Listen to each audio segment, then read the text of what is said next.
Miks me tähistame 10. detsembril rahvusvahelist inimõiguste päeva? 1948. aasta 10. detsembril, kui ÜRO Peaassamblee kohtus Pariisis Chaillot palees, allkirjastati ja võeti vastu inimõiguste ülddeklaratsioon.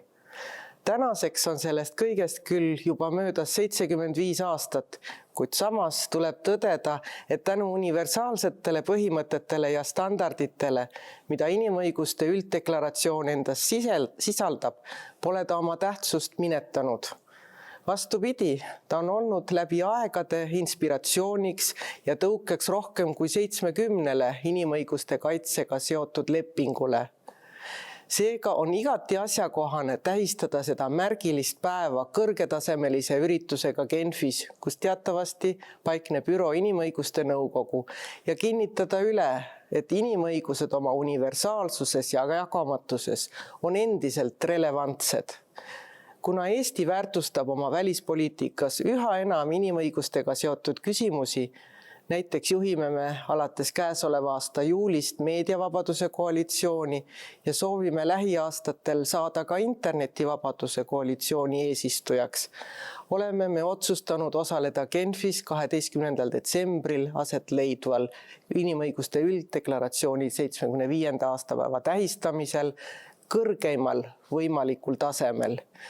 See tähendab, et Genfi suundub Eesti Vabariigi president härra Alar Karis, kes võttis vastu ÜRO inimõiguste ülemvoliniku härra Volker Türki kutse riigipeadele ja valitsusjuhtidele.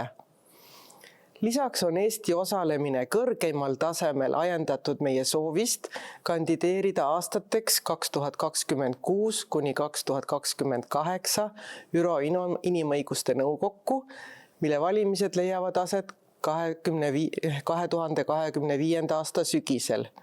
Juhul, kui me osutume valituks, on tegemist Eesti ajaloos teise liikmesuse perioodiga. Mõistagi valmistume me antud väljakutseks tõsiselt juba täna. Oleme otsustanud, et keskendume taasliikmeks saades nii Eesti inimõigusdiplomaatia jaoks juba klassikalistele teemadele, nagu naiste ja laste õigused, sooline võrdõiguslikkus, väljendus- ja meediavabadus, aga ka mitmetele akuutsetele teemadele, nagu internetivabadus, inimõiguste kaitse digitaalses ruumis ning võitlus karistamatuse vastu.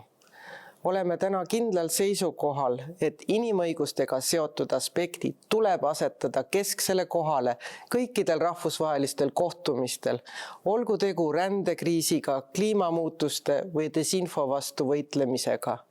Loomulikult tuleb edasi tegeleda inimõiguste rikkumisega sõjakolletes ning konfliktipiirkondades, kuid ka küberruumis ja kogunisti rohepöördes. Seepärast on otsustanud Eesti pöörata tähelepanu ja arvestada võrdõiguslikkusega seotud aspektidega, näiteks meie uue kliimaseaduse koostamisel. Peame tegelema ühtviisi nii respekti ja austuse taastamisega inimõiguste vastu kui agressioonikuritegudega, mis on väga keeruline ülesanne, kui ÜRO Julgeolekunõukogu alaliseks liikmeks on agressorriik ise ning kui Inimõiguste Nõukokku valitakse teatud puhkudel suurimad inimõiguste rikkujad. Samuti tuleb meil tegeleda tehnoloogia arenguga seotud väljakutsetega.